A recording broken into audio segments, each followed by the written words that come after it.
नमो तस्स भगवतो अरहतो सम्मा सम्बुद्धस्स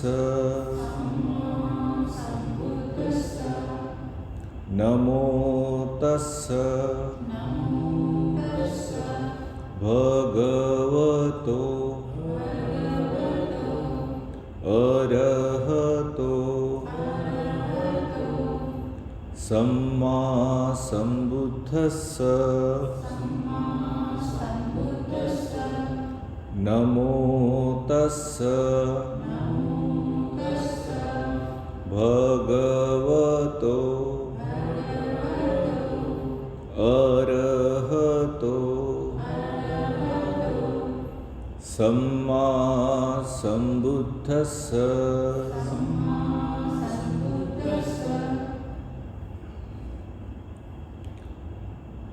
एक एक करके शिविर के 10 दिन पूरे हुए।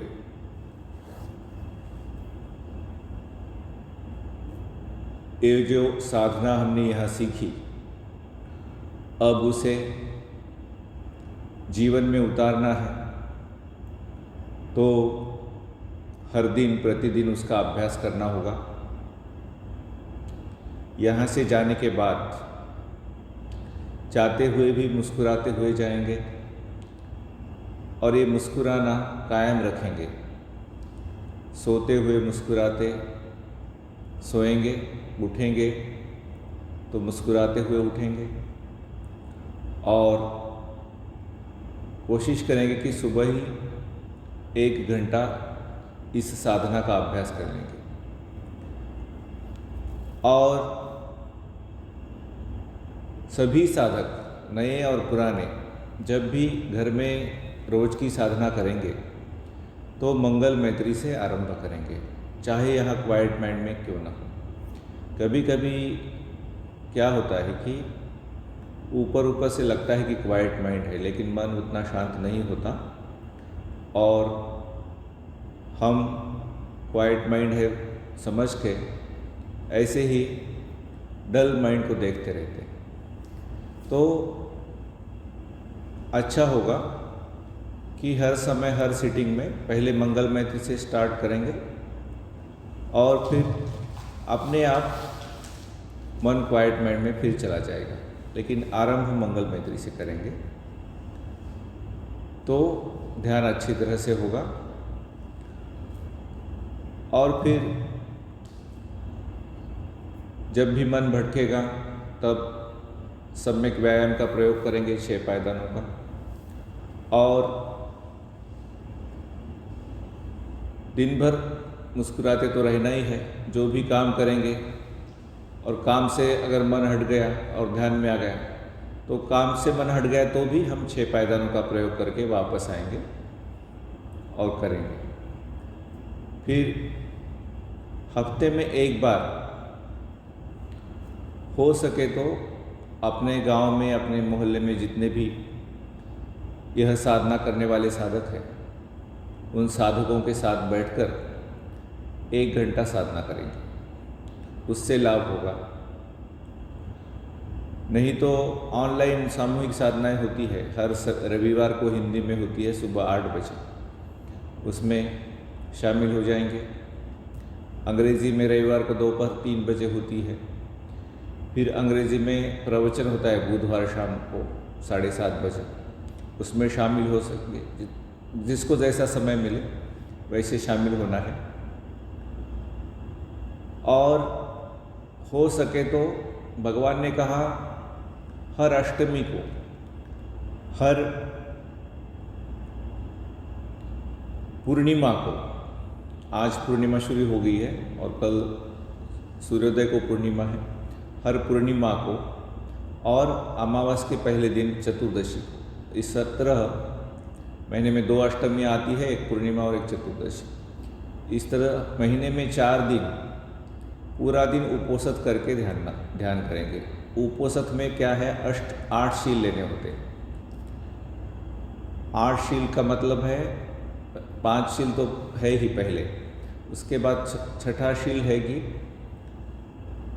बहुत बड़ी ऊंची शैया पर शयन नहीं करेंगे, दोपहर के 12 बजे के बाद कोई घन आहार नहीं लेंगे। तो अगले शिविर में कोशिश करो कि ये 5 बजे हम कुछ खा रहे वो भी न खा के कर सकते हैं क्या। तो उससे क्या होता है कि पेट अगर पूरा ही खाली रहेगा तो मन को दूसरा कोई काम नहीं रहता। पेट में हम कुछ घन आहार लेंगे तो मन का कुछ हिस्सा जो है वो उसको पचाने में लग जाता है। इसलिए 12 बजे के बाद 5 बजे सिर्फ नींबू पानी पीकर अगर अगला शिविर आप कर सकते हो तो कोशिश करके देखेंगे, ठीक है। तो उसमें फिर 8 शील लिए जा सकते हैं पूरे। ये है 7वां शील। और 8वां शील है कि वो तो हम कर ही रहे हैं, कोई नाच गाना नहीं देखेंगे, तमाशा नहीं देखेंगे वगैरह, ठीक है। इस तरह महीने में 4 दिन 8 शील का पालन करके पूरी साधना दिन भर करते रहेंगे। आजकल अष्टमी को, पूर्णिमा को छुट्टी नहीं होती, रविवार को छुट्टी होती है। तो अगर हो सके तो जो भी रविवार खाली मिले तो उस रविवार को पूरे दिन ध्यान करना है। और भगवान कहते हैं कि दूसरे दिन प्रसन्न चित्त से नहाकर भिक्षु संघ को दान देना है। तो आजकल तो भिक्षु संघ कहीं होता है कहीं नहीं होता है। तो ये जो हमारा शमथ विपश्यना संघ है, ट्रस्ट है, उसको भी दान दे सकते हैं ताकि और लोग, और दान 1 रुपये का भी हो सकता है, 1 पैसे का भी हो सकता है। ऐसे नहीं कि दान देना है मतलब कोई बहुत बड़ी रकम। 1 रुपये से लेकर आप कितने भी रुपयों तक दान दे सकते हो, ठीक है। आपकी दान देने की जो भावना है वो महत्वपूर्ण है। और साल में एक बार 10 दिन का शिविर जरूर ले। अगर आपके अनुकूल शिविर नहीं है, अनुकूल महीने में या अनुकूल तारीखों को, तो आप घर में अपना शिविर स्वयं लगा सकते हैं। ऑनलाइन शिविर तो होता ही है हर महीने, 1 से 10, 11 से 20 और 21 से 30। तो उसमें ज्वाइन करें या अपने अनुकूल आप किसी टीचर से संपर्क कर सकते हो या मुझसे संपर्क कर सकते हो कि मुझे ये 10 दिन टाइम है तो मेरा शिविर लगा दो। तो उसमें भी आपको मार्गदर्शन मिलेगा। और घर में भी आप या किसी छोटे गांव में जाकर 1 रूम लेकर आप 10 दिन रह सकते हैं। आपके घर में अगर अलग रूम की सुविधा है तो 1 रूम में 10 दिन अपने आप को बंद कर लो और 10 दिन पूरा शिविर कर लो, ऐसा भी कर सकते हैं। बाकी समय में अगर 4-4 घंटे रोज के निकाल सकते हैं तो बाकी समय भी ऑनलाइन शिविर कर सकते हैं। लेकिन एक शिविर पूरे 24 घंटे आप ध्यान में ही रह सको, ऐसा साल में एक बार ज़रूर करो, तो आपको इस पथ पर आगे बढ़ने की सुविधा होगी। भगवान ने कहा भिक्षु का जीवन बड़ा पवित्र होता है, गृहस्थ उस तरह का जीवन नहीं जी सकते। गृहस्थ के जीवन में कुछ न कुछ मैल आता ही है। तो गृहस्थों का मंगल किस बात में है? गृहस्थों को धर्म में पकने के लिए क्या क्या करना चाहिए, उसके बारे में भगवान ने मंगल सूत्र नाम का एक सूत्र है, उसमें कहा है। खुद्दक पाठ में, खुद्दक निकाय में ये सूत्र आता है। उस सूत्र को अब हम पढ़ेंगे। एक समय भगवान श्रावस्ती नगर के जेतवन उद्यान में श्रेष्ठी मतलब आजकल सेठ बोलते हैं हम, है ना, उसका शब्द है श्रेष्ठी, अनाथ पिंडिक द्वारा बनवाए संघ आराम में विहार कर रहे थे। उस समय भगवान से पूछा गया, कल्याण की कामना करते हुए कितने ही देव और मनुष्य मंगल धर्मों के संबंध में चिंता मग्न रहे हैं। हे तथागत, आप ही कृपा कर बताइए कि वास्तविक श्रेष्ठ मंगल क्या है। तो भगवान कहते हैं, मूर्ख लोगों से दूर रहो। मूर्ख लोग क्या है? तो देखेंगे, अब सब लोग तो साधना करके प्रज्ञा नहीं जगा रहे हैं, लेकिन जो लोग शील का पालन नहीं करते, मतलब हत्या करते रहते हैं, चोरी करते रहते हैं, जो चीज़ हमारी नहीं है उसको इस्तेमाल करना भी एक चोरी है, वो करते रहते हैं। और व्यभिचार करते हैं, नशा पता करते हैं, झूठ बोल के लोगों को ठगते हैं, ऐसे लोगों से दूर रहो। ज्ञानियों की संगति करना, जो लोग शीलवान हैं, हत्या नहीं करते, चोरी नहीं करते, झूठ बोल के लोगों को ठगते नहीं, और व्यभिचार नहीं करते, नशा पता का सेवन नहीं करते, शराब नहीं पीते, जुआ नहीं खेलते, ऐसे लोगों के साथ रहो। जो पूजनीय है उनकी पूजा करो। मतलब जैसे जो भी शील में अच्छे हैं, समाधि का अभ्यास करते हैं, चाहे वो बुद्ध के अनुयायी न हो, किसी भी संप्रदाय के हो, ऐसे लोग जो शील समाधि प्रज्ञा का अभ्यास करते हैं उनकी पूजा करना यह श्रेष्ठ मंगल है। उपयुक्त देश में निवास करना, ये तो हमारे हाथ में नहीं है चलो, लेकिन अगर शिफ्ट कर सकते कि ऐसी जगह रह रहे कि सभी शीलहीन लोग हैं आजू बाजू में, तो वहाँ से दूसरी जगह जहाँ शीलवान लोग हैं ऐसी जगह जाके रहो। पूर्व कर्मों का संचित पुण्य होना, तो पूर्व कर्मों का संचित पुण्य हमारे पास है ही, तो इसीलिए हमें धर्म के संपर्क में आने का मौका मिला है। और अत्तसम्मापणी दीर्घ, सम्यक व्यायाम करना, ये जो 6 पायदानों का व्यायाम है, सम्यक व्यायाम, जिसमें हमारे अंदर जो भी बुराइयां है उसको हम दूर करते हैं, हमारे अंदर जो बुराई नहीं है उसे हम अंदर आने नहीं देते, हमारे अंदर जो भी अच्छाइयाँ हैं उसे हम बढ़ाते हैं, और हमारे अंदर जो अच्छाइयाँ नहीं हैं उसे हम हमारे अंदर लाते हैं। तो इसीलिए मुस्कुराने का और मुस्कुराने को बढ़ाने का, मंगल मैत्री को बढ़ाने का अभ्यास कर रहे हैं, ये अच्छाइयाँ हैं। और जो बुराइयाँ हैं उसे हम रिलैक्स करके निकाल दे रहे हैं, तो इसमें इसी का अभ्यास होता है। फिर गृहस्थों के लिए भगवान ने कहा अनेक विद्याओं और शिल्प कलाओं में निपुण होना, विनय स्वभाव में सुशिक्षित होना, वार्तालाप में सुभाषी होना, यह श्रेष्ठ मंगल है।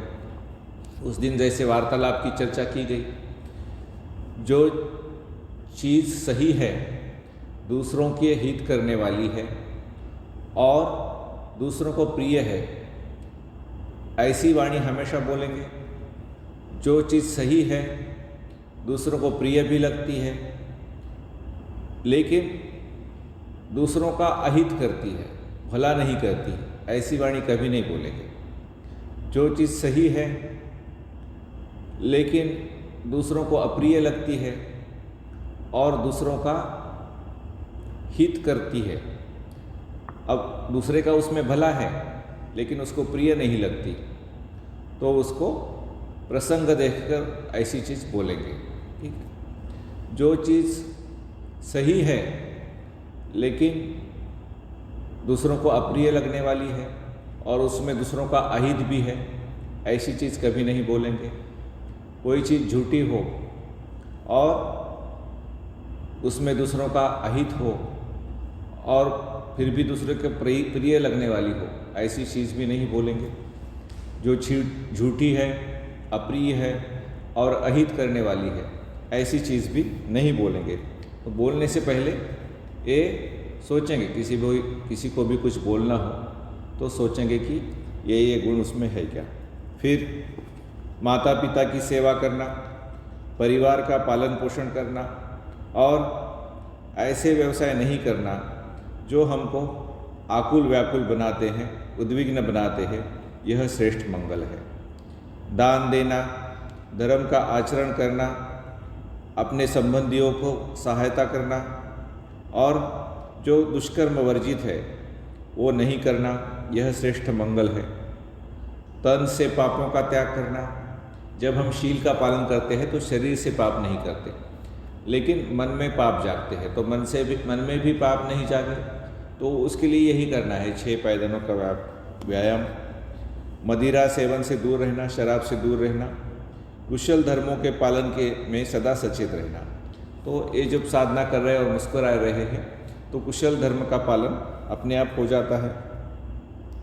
पूजनीय व्यक्तियों को गौरव देना, सदा विनीत रहना, संतुष्ट रहना, ये बहुत महत्वपूर्ण बात है कि जो चीज़ अभी हमारे पास है उसमें संतुष्ट रहना आवश्यक है। ऐसा नहीं है कि व्यापार को बढ़ाने की कोशिश नहीं करेंगे या धन को कमाने की कोशिश नहीं करेंगे, लेकिन उसके लिए व्याकुल नहीं हो जाएंगे।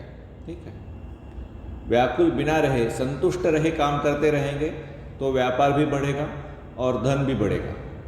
लेकिन व्याकुल होकर अगर काम करेंगे तो वो हमारे मन के लिए अच्छा नहीं है और हमारे इर्द गिर्द जो वातावरण है उसके लिए भी अच्छा नहीं है, हमारी धर्म में प्रगति के लिए भी और गृहस्थ जीवन में जो अहित प्रगति होती है उसके लिए भी अच्छा नहीं है। तो व्यापार भी करेंगे, पैसा भी कमाएंगे, लेकिन संतुष्ट रहकर कमाएंगे। जो है उसमें संतुष्ट रहकर काम करते रहेंगे तो धन भी बढ़ेगा, व्यापार भी बढ़ेगा। कृतज्ञ रहना, कोई हमारे लिए कुछ छोटा सा भी काम करता है तो उसके प्रति कृतज्ञ रहेंगे, उसके उपकार का हम ध्यान रखेंगे और उसको मंगल मैत्री देंगे। ठीक है, कोई छोटा भी काम करे, कोई पानी भी पिला दे, कोई हमें बुला के खाना भी खिला दे और कुछ भी किसी भी चीज़ में मदद करे, तो धर्म में जैसे जैसे व्यक्ति आगे बढ़ता है तो भगवान ने कहा कैसे समझेंगे कि धर्म में आगे कैसे बढ़ रहा है कोई व्यक्ति, तो उसमें दो गुण बढ़ने लगते हैं। एक तो है कृतज्ञता और दूसरा है निस्वार्थ सेवा। हमारे लिए किसी ने कुछ किया उसके लिए कृतज्ञ भी रहेंगे और हम भी औरों के लिए कुछ न कुछ बिना स्वार्थ के लिए करते रहेंगे। तो सबसे बड़ी सेवा होती है धर्म की सेवा। कोई व्यक्ति व्याकुल है तो उसको धर्म के बारे में बता सकते हैं, इस शमथ विपश्यना के बारे में बता सकते हैं कि भाई तू व्याकुल है तो ये शमथ विपश्यना का शिविर कर ले। उसको शमथ विपश्यना शिविर के किताबें दे सकते हैं, उसको शिविर जाने में मदद कर सकते हैं। और भी कोई सामाजिक चीज़ें होती है, रक्तदान, वृक्षारोपण, ये वगैरह, उसमें भी आप भाग ले सकते हैं। फिर भगवान ने कहा उचित समय पर धर्म श्रवण करना, समय समय पर धर्म को सुनना है। तो आजकल तो बहुत आसान हो गया। हमने जब पहला शिविर किया था उस समय इंटरनेट नहीं था, कैसेट खरीद के वो सुनना पड़ता था, है ना। और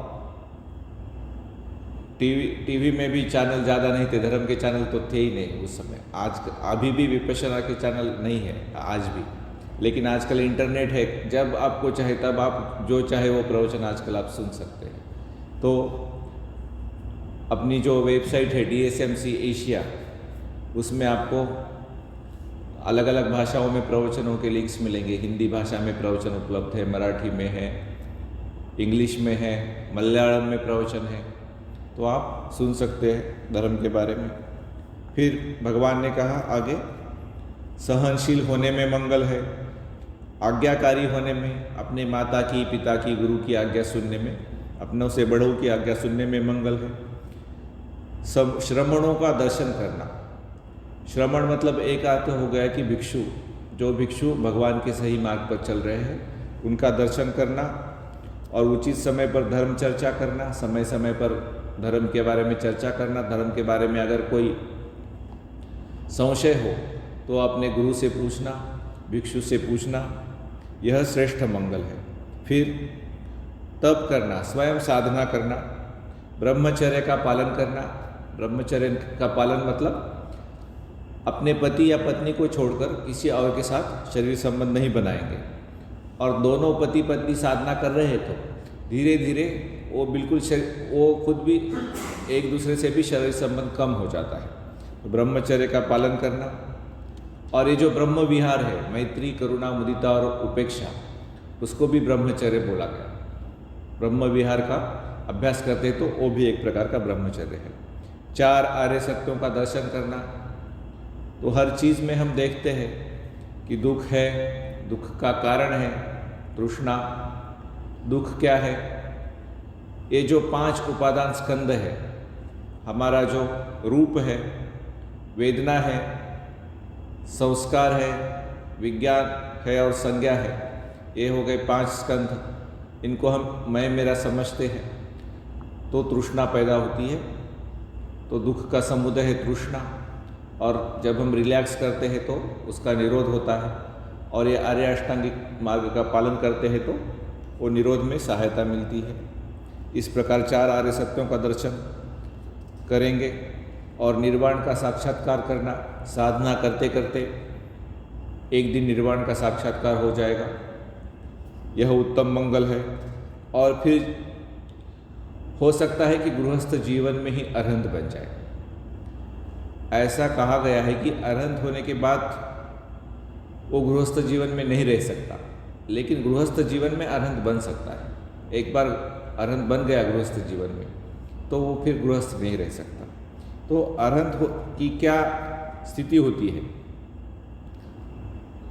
लोक धर्म जो होते हैं, लाभ और हानि, यश और अपयश, निंदा और प्रशंसा, सुख और दुख, ये 8 लोक धर्म है। इस संसार का स्वभाव है, हम कितनी भी कोशिश करें इन 8 चीज़ों का स्पर्श आपके जीवन को ज़रूर होगा। चाहे आप भिक्षु बन जाए सब कुछ छोड़ के, फिर भी उसमें भी ये होगा। लाभ होगा, हानि होगी, हार होगी, जीत होगी, निंदा होगी, प्रशंसा होगी, और सुख होगा, दुख होगा, ये तो होगा ही। तो इन 8 ही लोक धर्मों में चित्त को विचलित नहीं होने देना, निश्शोक रहना, शोक नहीं करना, मन में मैल नहीं जागने देना और निर्भय रहना, यह श्रेष्ठ मंगल है। इस प्रकार 38 मंगल इस सूत्र में भगवान ने बताए। आप सभी के पास एक किताब दी गई है, आप पढ़ सकते हैं। 38 मंगल धर्मों का पालन करते हुए सर्वत्र जय लाभी होता है, सर्वत्र कल्याण लाभी होता है। इन सभी के लिए, गृहस्थों के लिए श्रेष्ठ मंगल है। फिर और एक सूत्र है गृहस्थों के लिए, सुत्त निपात नाम की खुद्दक निकाय में एक किताब है, उसमें ये धम्मिक सुत्त नाम का सुत्त आता है। उसमें गृहस्थों के लिए एक उपदेश भगवान ने और दिया है। क्या कहते हैं भगवान? कोई गृहस्थ संपूर्ण रूप से भिक्षु धर्म का परिपालन नहीं कर सकता, अतः मैं तुम्हें गृहस्थ धर्म बताता हूँ, जिसे पालन करने वाला साधक गृहस्थ जीवन में ही सज्जन बन जाता है, सत्पुरुष बन जाता है। तो क्या करना है? न खुद किसी प्राणी की हत्या करे, न किसी को करने को बोले, और न किसी को हत्या करने की अनुमति दे। संसार में जितने भी चलने वाले और नहीं चलने वाले प्राणी हैं, सबके प्रति हिंसा त्याग दे। और फिर समझदार साधक बिना दी हुई किसी अन्य की कोई वस्तु, दूसरे की कोई वस्तु जो उसने हमको नहीं दी है, उसे ग्रहण करना छोड़ दे। न चुराए, न ही किसी को चुराने की अनुमति दे। सब प्रकार की चोरी का सर्वथा परित्याग कर दे। समझदार व्यक्ति अब्रह्मचर्य को जलते हुए अंगारों से भरे गड्ढे की तरह त्याग दे। और यदि ब्रह्मचर्य का पालन असंभव हो तो पर स्त्री या पर पुरुष के साथ संबंध न बनाए। सभा या परिषद में जाकर एक दूसरे के लिए न झूठ बोले, न किसी से झूठ बुलवाए, और न ही किसी को झूठ बोलने की अनुमति दे। सभी प्रकार के झूठे भाषण को सर्वथा त्याग दे। जो गृहस्थ सद्धर्म का इच्छुक है, उसे चाहिए कि दारू को उन्मादजनक समझकर उसे न स्वयं पिए, न किसी को पिलाए, और न ही पीने की अनुमति दे। मूर्ख लोग मद के कारण ही पाप कर्म करते हैं और अन्य मद प्रमत्त लोगों से कराते हैं। मद मतलब नशा। इस पाप के अड्डे को त्याग दे जो कि उन्मादक है, मोहक है और मूर्खों को प्रिय है। फिर अब 8 शीलों के बारे में बताते हैं। प्राणी हत्या न करे, चोरी न करे, झूठ न बोले, नशापान न करे, अब्रह्मचर्य मैथुन से दूर रहे और रात्रि में विकाल भोजन न करें, न माला धारण करें। जिस दिन उपोषित है उस दिन माला धारण नहीं करेंगे, सुगंध का सेवन नहीं करेंगे, मंच पर सोए या जमीन पर या कंबल सतरंजी पर। इसे अष्टांगिक उपोषित कहते हैं, यानी 8 शील कहते हैं। दुख पारंगत बुद्धों द्वारा यह प्रकाशित किया गया है। प्रत्येक पक्ष की चतुर्दशी, पूर्णिमा, अष्टमी तथा अन्य पर्व के दिनों में शुद्ध चित्त से इन 8 उपासत शील धर्मों का सम्यक प्रकार से पालन करे। समझदार व्यक्ति उपोषित व्रत धारण कर प्रातःकाल मुदित मन से श्रद्धापूर्वक भिक्षु संघ को, संतों को अन्न और पेय का यथाशक्ति दान करें। अपने को किसी धार्मिक व्यवसाय में लगाएं और धर्मपूर्वक माता और पिता का पोषण करें। जो गृहस्थ अप्रमत्त होकर इस प्रकार सदाचरण करता है वह स्वयं प्रभ देवों में जन्म लेता है। मतलब जो साधना नहीं करेगा, केवल 8 शीलों का पालन ही करेगा, वो भी देवलोक में जन्म लेता है। लेकिन हमें तो अभी जन्म और मरण के इस चक्कर से बाहर निकलना है।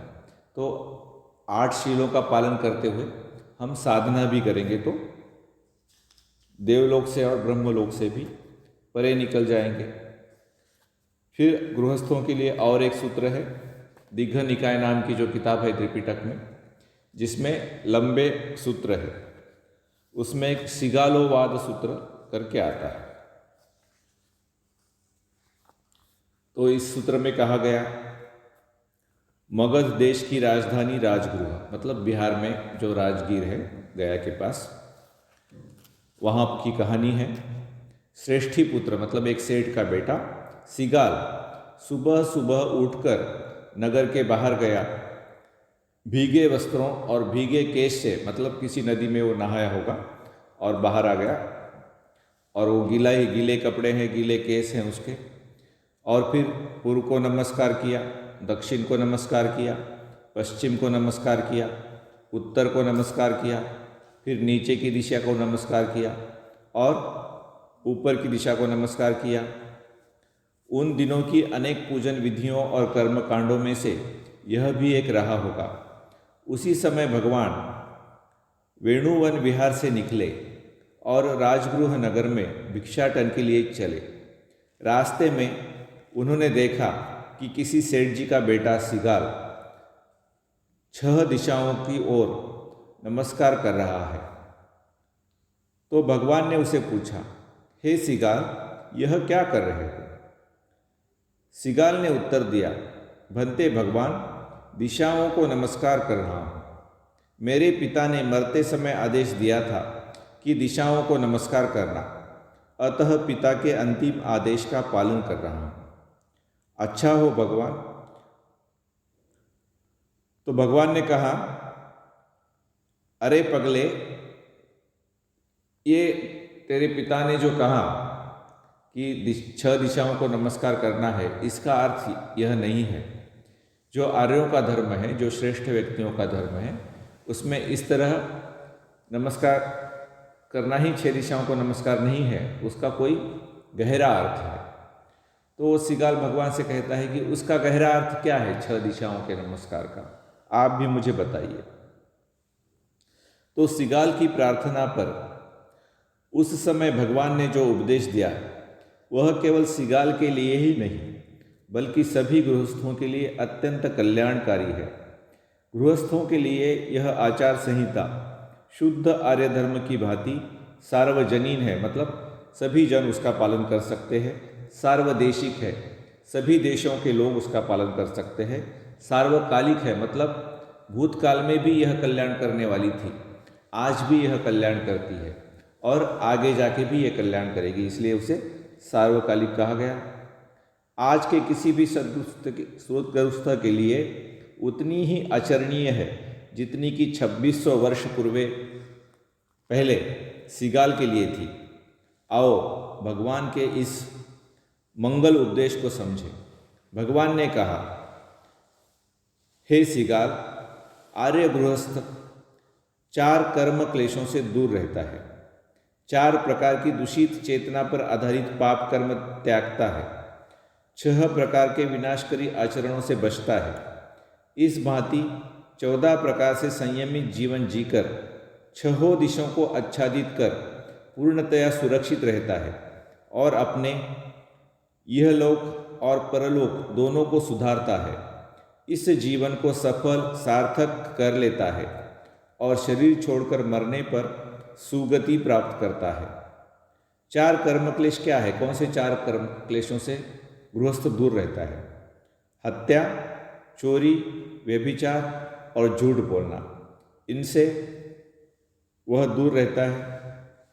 ये चारों वाणी और शरीर के दुष्कर्म है जिनसे व्यक्ति अन्य प्राणियों का सुख छीनता है, उनके दुख का कारण बनता है और परिणाम स्वरूप स्वयं भी दुखी रहता है।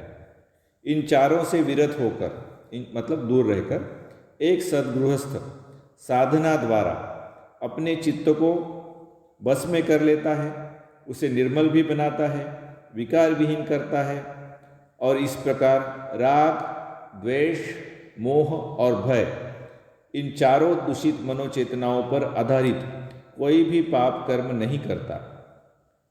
राग होगा तो व्यभिचार करेगा, द्वेष होगा तो हत्या करेगा, मोह होगा तो चोरी करेगा, भय होगा तो झूठ बोलेगा। इस प्रकार ये 4 दूषित मनोचेतनाएं होती है जिससे ये 4 शीलों का भंग होता है। तो और 8 प्रकार के दोष, उनसे विरत रहकर राग, द्वेष, मोह, भय और हत्या, चोरी, व्यभिचार और असत्य भाषण,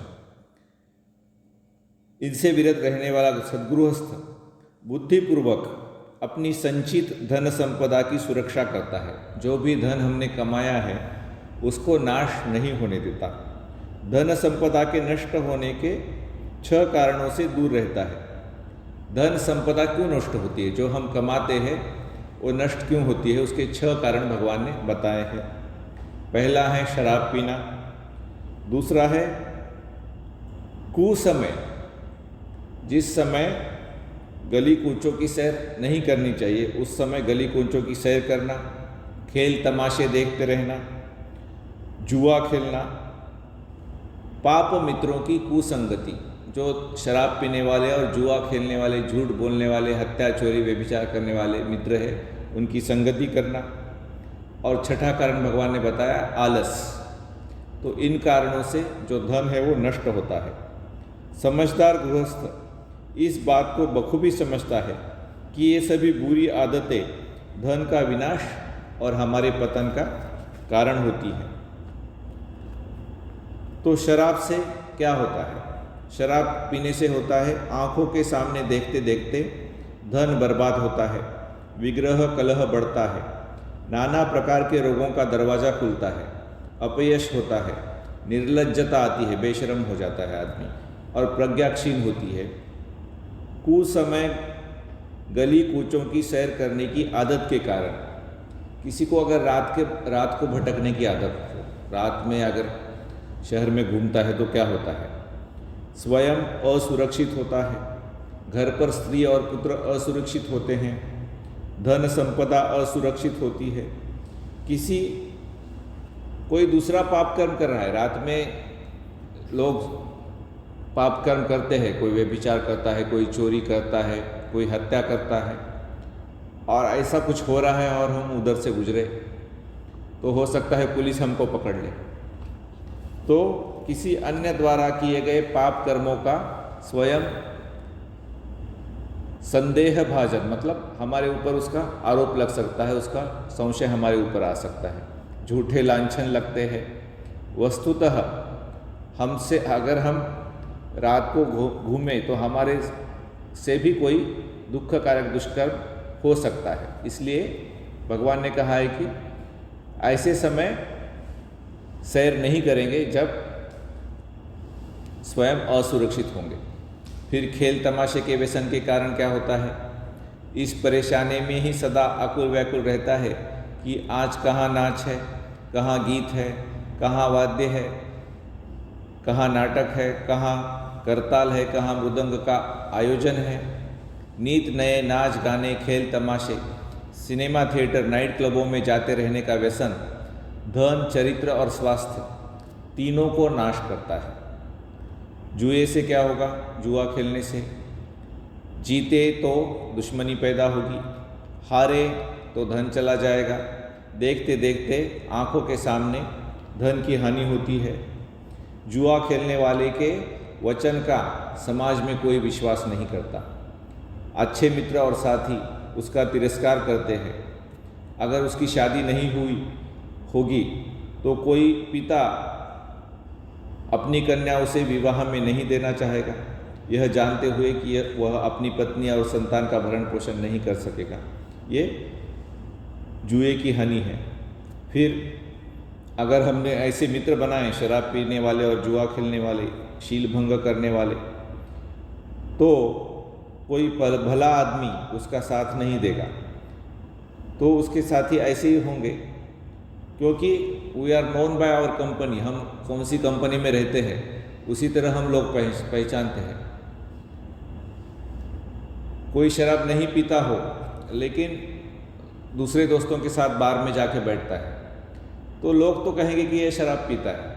ऐसे होता है। दुर्जनों की संगति और सज्जनों की असंगति से संचित संपदा गंवाता है और नाना प्रकार के दुखों का भागी होता है।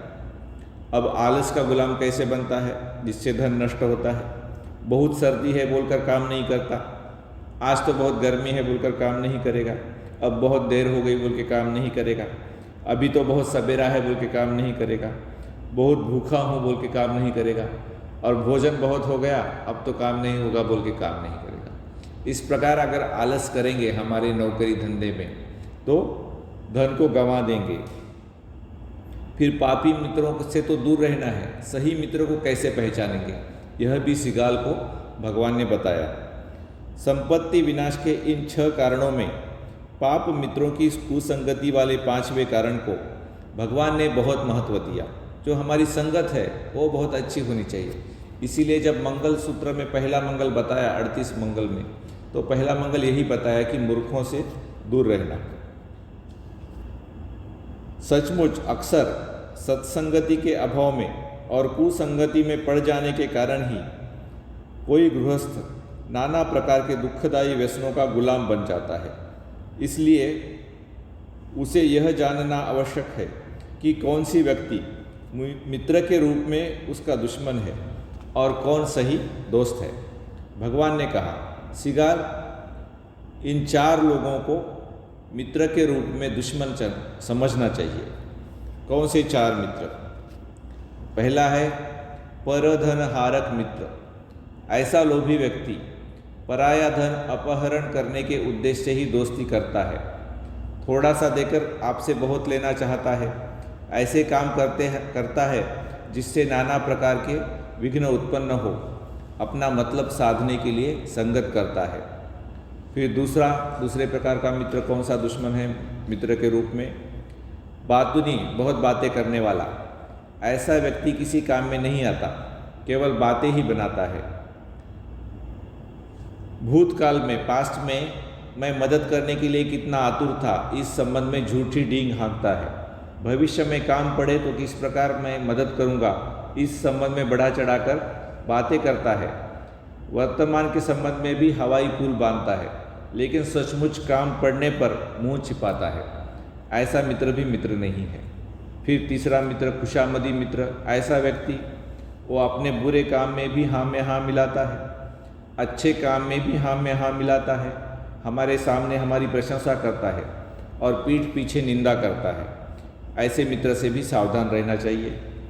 विनाश सहायक मित्र, ये चौथा प्रकार का दुश्मन है वो मित्र के रूप में, जो नशे पते के व्यसन में फंसने में साथ देता है, बेवक्त गली कूचों में आवारागर्दी करने में साथ देता है, खेल तमाशे में मशगूल रहने में साथ देता है, जुए के व्यसन में साथ देता है। भगवान ने कहा, इन चारों श्रेणी के व्यक्तियों को मित्र के बहाने में बैरी जानकर इनकी संगत जल्दी से जल्दी छोड़ने में ही भलाई है। इसी प्रकार 4 प्रकार के सही मित्र भगवान ने बताए, तो वो हमारे काम के हैं। कौन कौन से? पहला कहा उपकारी मित्र, वह अगर हम गलत दिशा में जा रहे हैं तो उस संकट से हमें बचाता है, और अगर गलत दिशा में हम चले गए तो हमारी संपदा नष्ट होने से बचाता है। अगर किसी कारण से हमारा धन नष्ट हो गया तो उसमें हमारी मदद करता है, और काम पड़ने पर अपनी आवश्यकता से दुगुना देता है। फिर दूसरा मित्र कहा गया समान सुख दुख वाला मित्र, अपनी गोपनीय बात भी मित्र को बताता है। मित्र की गोपनीय बात औरों से गुप्त रखता है। विपत्ति में मित्र का साथ नहीं छोड़ता। आवश्यकता पड़ने पर मित्र के लिए प्राण देने को तत्पर रहता है। ऐसा भी मित्र है। फिर हितैषी मित्र, ये क्या है? भले बुरे को आख्यात करने वाला ऐसा व्यक्ति जो मित्र को पाप से बचाता है, मित्र को पुण्य में लगाता है। मित्र ने जो धर्म नहीं सुना वो धर्म सुनाता है, मित्र को सद्गति का मार्ग बताता है। ये इसे हितैषी मित्र कहते हैं। ये भी एक सही मित्र है। और फिर अनुकंपक मित्र, जो हमसे सहानुभूति रखता है। मित्र के निर्धन होने पर यह प्रसन्न नहीं होता, मित्र के धनी होने पर प्रसन्न होता है। मित्र की निंदा करने वाले को रोकता है और मित्र की प्रशंसा करने वाले को बढ़ावा देता है। ऐसा मित्र भी सही मित्र है। यूँ उपरोक्त 4 प्रकार के कुमित्रों का साथ छोड़कर 4 प्रकार के सुमित्रों की संगत करने वाला गृही विपत्ति से बचता है, संपत्ति संपन्न होता है। तो इस प्रकार मित्रों की व्याख्या करने के बाद अब जाकर भगवान ये 6 दिशाएं क्या है, वास्तविक 6 दिशाएं, उसके बारे में श्रीगाल को बताते हैं। कोई व्यक्ति किस प्रकार दिशाओं को धर्म से आच्छादित कर यानी धर्मपूर्वक जीवन जीकर सभी दिशाओं में अपनी सुरक्षा स्थापित करता है। तो 6 दिशाएं क्या है? पूर्व दिशा है माता और पिता, दक्षिण दिशा है हमारे गुरुजन, पश्चिम दिशा है हमारा परिवार, मियाँ बीवी और बच्चे, उत्तर दिशा है हमारे मित्र, नीचे की दिशा है हमारे नौकर चाकर, और ऊपर की दिशा है श्रमण और ब्राह्मण। माता पिता की सेवा। पुत्र को 5 प्रकार से माता पिता की सेवा करनी चाहिए। 1. इन्होंने मेरा भरण पोषण किया है, इसलिए मुझे इनका भरण पोषण करना चाहिए। 2. इन्होंने मेरे प्रति उनका जो भी कर्तव्य था वो पूरा किया है, तो मुझे भी इनके प्रति मेरा कर्तव्य पूर्ण करना चाहिए। 3. इन्होंने कुल वंश कायम रखा है, मुझे भी कुल वंश कायम रखना चाहिए। 4. इन्होंने बहुत कुछ कमाकर मुझे विरासत में दिया है, तो मुझे भी इसकी संपत्ति की रक्षा कर मुझे अपने बच्चों को देना चाहिए। 5. मृत पितरों के पुण्यार्थ श्रद्धापूर्वक दान देना चाहिए। माता पिता मर गए हैं, दादा दादी नाना नानी मर गए हैं, तो हो सकता है नीचे की योनि में उनका जन्म हुआ। और कुछ योनियाँ ऐसी होती है कि अगर हम हमारे पितरों के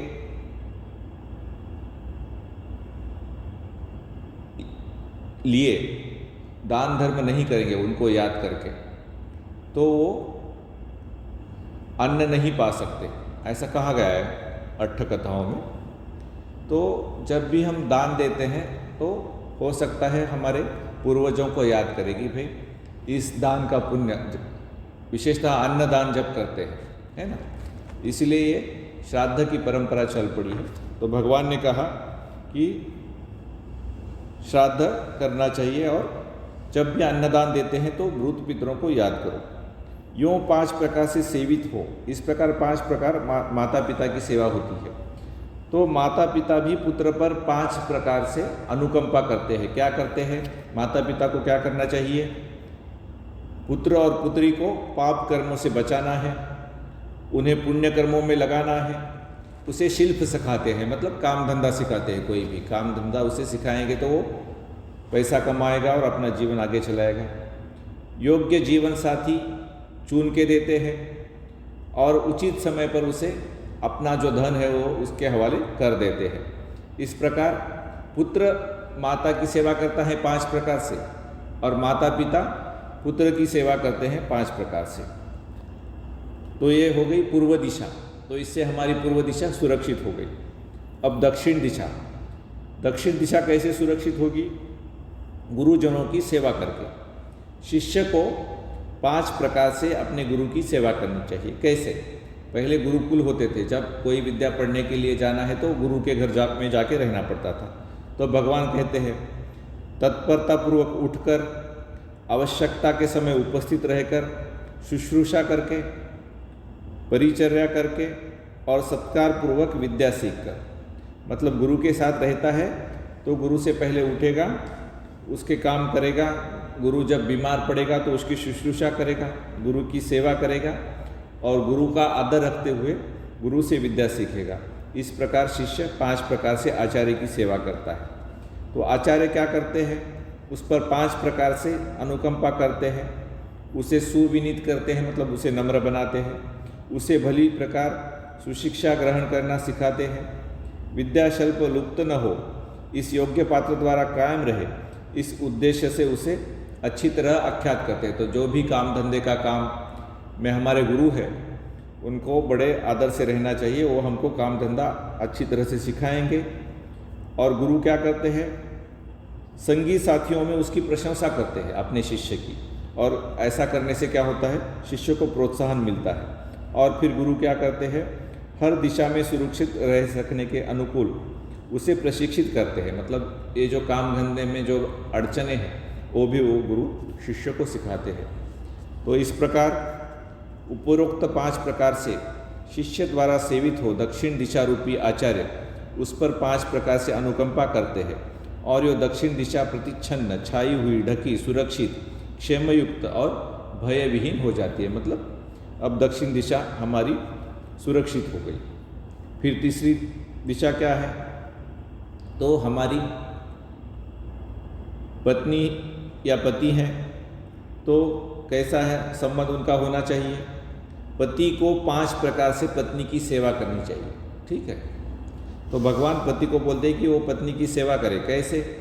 उसका सम्मान करके, उसका अपमान न करके, अपनी पत्नी का कभी भी अपमान न करे, व्यभिचार न करके, पत्नी को छोड़ के किसी और के साथ शरीर संबंध न बनाए, उसे ऐश्वर्य प्रभुत्व प्रदान करके, मतलब जब भी वो कुछ खर्चे के लिए पैसा मांगेगी तो उसे देना है, और उसके नाम भी कुछ अपनी प्रॉपर्टी करनी है। तो और 5वां प्रकार है उसे अलंकार और आभूषण गहने उसको दे के। इस प्रकार पति अपनी पत्नी की 5 प्रकार से सेवा करता है। तो पत्नी को भी 5 प्रकार से अपने पति की सेवा करनी चाहिए। तो वो क्या करती है? घर चलाने का कर्तव्य भली प्रकार पूरे करती है। जो भी रिश्तेदार घर में आते हैं और नौकर चाकर है उनको प्रसन्न और संतुष्ट रखती है पत्नी। व्यभिचार नहीं करती, पति के अलावा और किसी पुरुष के साथ संबंध नहीं बनाती, पति द्वारा अर्जित धन की सुरक्षा करती है। इसलिए कई घरों में बीवी के पास चाबी देते हैं तिजोरी की। और सभी घरेलू कार्यों में निरालस और दक्ष होती है, आलस नहीं करती और तत्परता से काम करती रहती है। यूँ 5 प्रकार से पति द्वारा सेवित होने पर पश्चिम दिशा रूपी पत्नी पति पर 5 प्रकार से अनुकंपा करती है, और यूँ पश्चिम दिशा हमारे लिए सुरक्षित हो जाती है। फिर उत्तर दिशा में मित्र हैं। मित्रों की 5 प्रकार से सेवा करनी चाहिए। उसे जब भी कुछ ज़रूरत पड़ती है तो उसे देना चाहिए, उससे साथ प्रिय वचन बोलना चाहिए, उसकी जगह जगह भलाई करनी चाहिए। ये तो बड़ा अच्छा आदमी है।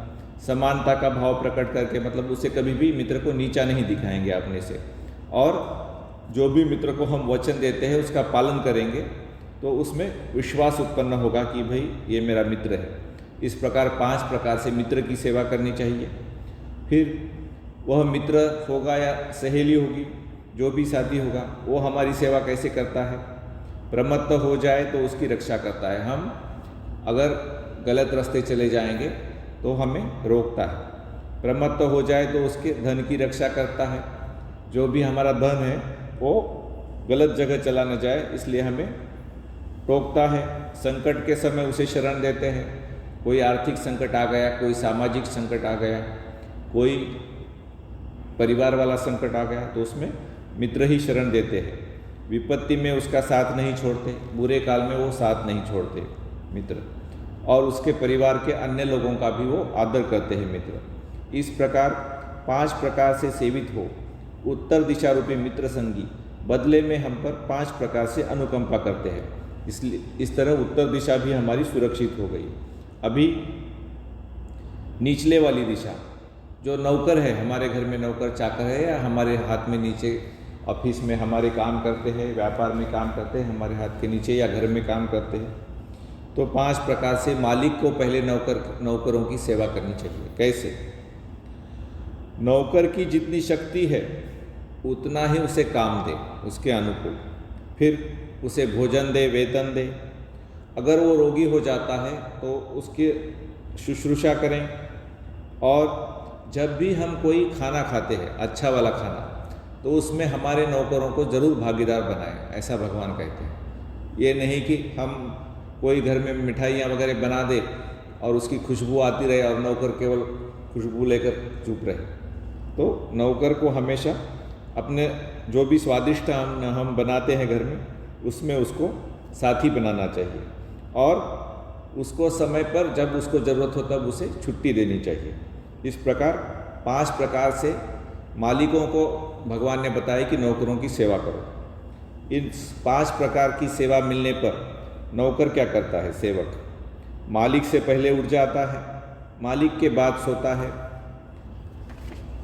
चोरी नहीं करता, जो हम देते हैं उतना ही लेता है, काम अच्छी प्रकार करता है और बाहर भी हमारा प्रशंसा करता है लोगों में। जब भी लोगों से मिलता है तो बोलता है कि मेरे मालिक बड़े अच्छे हैं।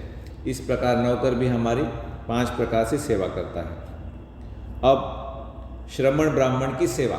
श्रमण ब्राह्मण का मतलब है जो हमें धर्म सिखाते हैं, है ना, और खुद धर्म का पालन करते हैं और हमें धर्म सिखाते हैं। उनकी सेवा कैसे करेंगे? मैत्री भावपूर्ण शारीरिक कर्म से, मैत्री भावपूर्ण वाचिक कर्म से, मैत्री भावपूर्ण मानसिक कर्म से। तो हमेशा उनके लिए मंगल मैत्री रखेंगे और मंगल मैत्री से जो भी उनका अगर वो कुछ काम बोले तो शारीरिक कर्म करेंगे। मैत्री भाव से ही उनसे बात करेंगे और उनको मन से मंगल मैत्री देते रहेंगे। खुले दिल से अगवानी करेंगे। वो हमारे घर में आते हैं तो उनका स्वागत करेंगे और उनको कुछ लोग की आवश्यकता हो। अब बहुत सारे धर्मगुरु सन्यासी होते हैं, तो जो सन्यासी धर्मगुरु हैं उनकी जो भी आवश्यकता है, उनको क्या लगेगा? खाना लगेगा, वस्त्र लगेंगे, रहने, जिस भी गांव में आते हैं तो रहने के लिए एक जगह मिलनी चाहिए उनको और बिछावन मिलना चाहिए। और जब वो रोगी हो जाते हैं तब उनको औषधि मिलनी चाहिए। इतनी ही आवश्यकता किसी सन्यासी की होती है। तो इन आवश्यकताओं की पूर्ति करेंगे। आपके घर के पास कोई विहार हो, विहार न हो, किसी दूसरे संप्रदाय के भी गुरु हो धर्म सिखाने वाले, भगवान ने बार बार कहा कि भाई तुम अब मेरी शिक्षा में आ गए तो अपने पुराने गुरुओं को भूल मत जाना। ऐसा भगवान ने कहा है। एक उपाली सुक्त बोल के है, वो उपाली पहले भगवान महावीर का शिष्य था और वो भगवान महावीर के संप्रदाय से निकलकर भगवान के पास शिक्षा में आ गया। तो वो जब आ गया तो भगवान ने उसे बताया कि तुम्हारे पुराने गुरुओं को भूल मत जाना। जैसा मुझे दान देते हो, मेरा आदर सत्कार करते हो, वैसे उनको भी दान देते रहो।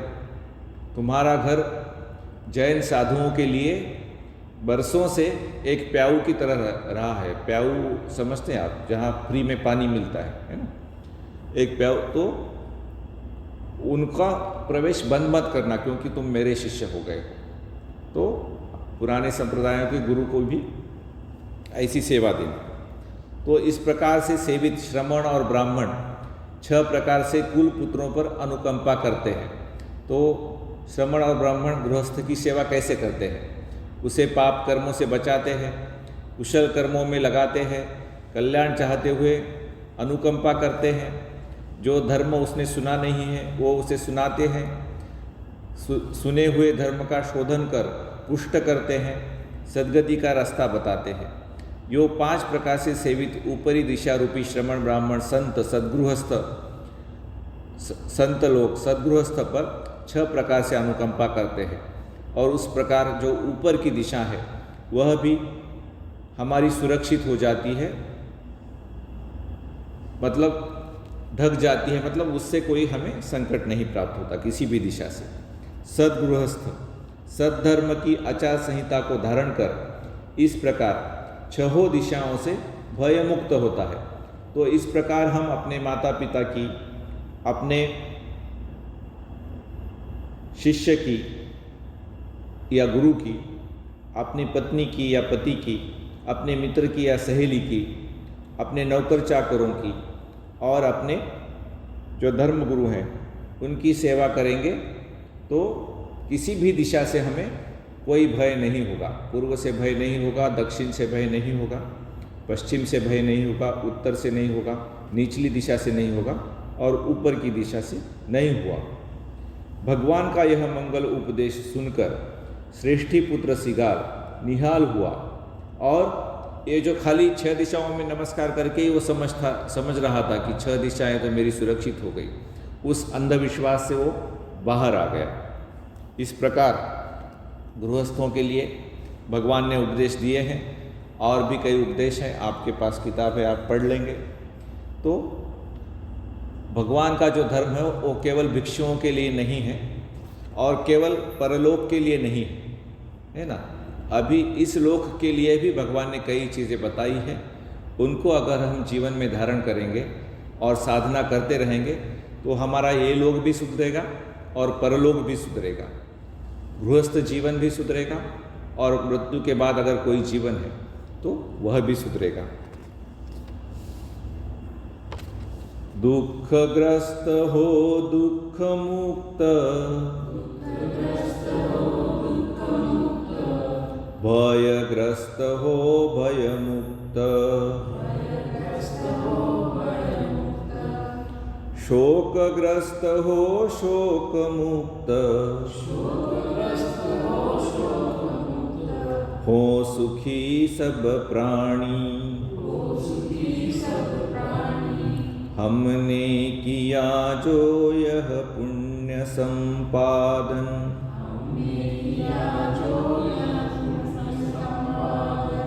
सभी संपदार्थ सभी देव,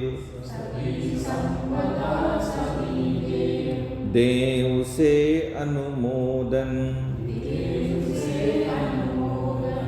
आकाश और भूमि के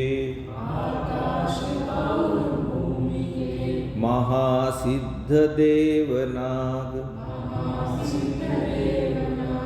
करें पुण्य का अनुमोदन, चीरकाल रखें बुद्ध शासन,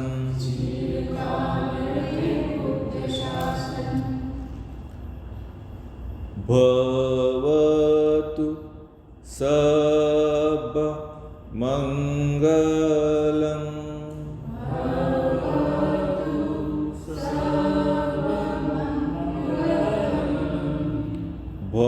भवतु सब मंगलम्।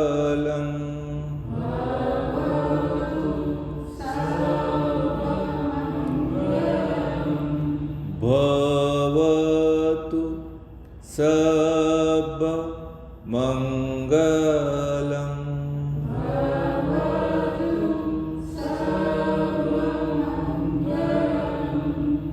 साधु साधु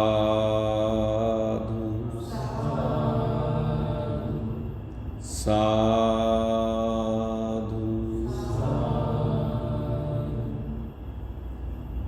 कोई प्रश्न है तो पूछ सकते हैं।